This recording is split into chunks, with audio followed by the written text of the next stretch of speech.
ছাত্রদলের কেন্দ্রীয় সংসদের যুগ্ম সম্পাদক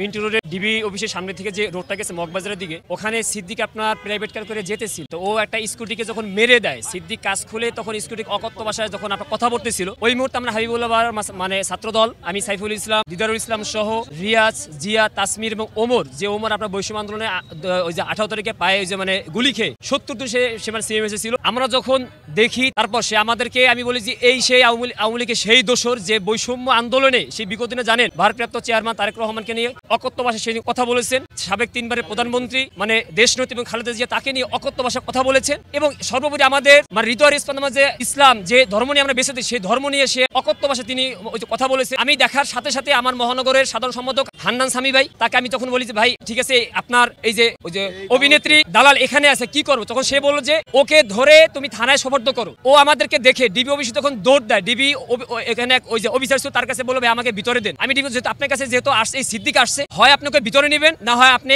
আইনের হাতে দেন। ডিবি তখন সেই ভিতরে নিত, সে ওই যে অখুশি এসে আমাদেরকে বারবার বলতেছিল আপনার মানে চলে, আমি না ভাই চলে যাবো না। এরপর পুলিশ এসে পুলিশ এসে সিদ্দিককে সেভ করার জন্য তারা বারবার আমাদের হাত থেকে যখন নিয়ে যায়, তখন বলছি ভাই এই হলো সেই সিদ্দিক। পরবর্তীতে পুলিশ মানে থানায় যখন ইনফর্ম করা হয়, থানার ওসি সে নিজে আপনার এখান থেকে যে মানে গাড়ি যখন পাঠিয়ে দেয়, তখন গাড়িতে দেখা গেছে আমরা তখন সিদ্দিককে ধরে নিয়ে আমরা এই যে আইনের হাতে সোপর্দ করি। খুনি হাসিনার ফ্যাসিবাদকে দীর্ঘায়িত করার জন্য বিভিন্ন শ্রেণী পেশার মধ্যে খুনি হাসিনা কিছু উৎকৃষ্ট নিকৃষ্ট মানের দালাল তৈরি করেছিলেন, যারা তাকে ফ্যাসিবাদকে দীর্ঘায়িত করার জন্য বিভিন্ন ধরনের ন্যারেটিভ তৈরি করত, মিডিয়ায় বিভিন্ন ধরনের কথা বলতো, বক্তব্য দিত। এবং সাধারণ মানুষ যেহেতু অভিনয়ের দিকে, সিনেমা নাটকের প্রতি একটা দুর্বলতা রয়েছে বাংলাদেশের সাধারণ মানুষের, সংস্কৃতির প্রতি মানুষ দুর্বল, তারা মনে করতো যেহেতু একজন অভিনেতা এই ধরনের কথাবার্তা বলে, তাহলে এর আংশিক সত্যতাও রয়েছে। অর্থাৎ বাংলাদেশের মানুষকে বিভ্রান্ত করার জন্য এই সেক্টরে যারা দালালি করেছে অভিনয়ের জগতে, তার ভিতরে সবচেয়ে নিকৃষ্ট মানের দালালের নাম হচ্ছে এই সিদ্দিক। এবং সিদ্দিক বাংলাদেশের গণমানুষের নেতা জনাব তারেক রহমান, বাংলাদেশের আপসীন দেশনেত্রী বেগম খালেদা জিয়াকে নিয়ে যে নিকৃষ্ট ভাষায়, যে অশ্রাব্য ভাষায়, যেগুলি সামাজিক পরিমণ্ডলে ব্যবহার করা যায়, খুনি হাসিনাকে খুশি করার জন্য সেই ধরনের শব্দ চয়ন করেছে। আজকে 5 আগস্ট পরবর্তী সময়ে তাকে পেয়ে ছাত্রদলের নেতাকর্মীরা তো খারাপ আর অধিকতর খারাপ কিছু করতে পারত, কিন্তু আমরা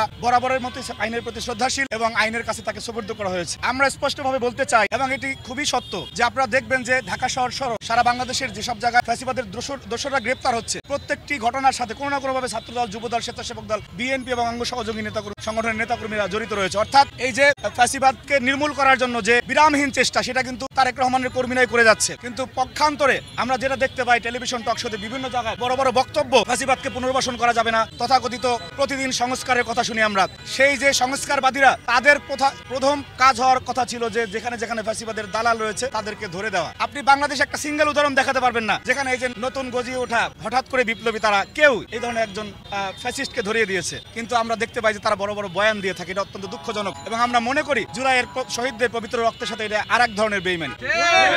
আমরা যেহেতু বিগত 3টি নির্বাচনে রাজপথে থেকেছি এবং দেশের অত্যন্ত প্রহরী হিসেবে বিএনপি নেতাকর্মীরা ছিল, আজকেও রয়েছে, এবং আপনাদেরকে আমরা আশ্বস্ত করতে চাই ফ্যাসিবাদের শেষ দালালটা গ্রেপ্তার হওয়া না পর্যন্ত ছাত্রদল, যুবদল এবং তারেক রহমানের কর্মীরা রাজপথে থাকবে ইনশাআল্লাহ।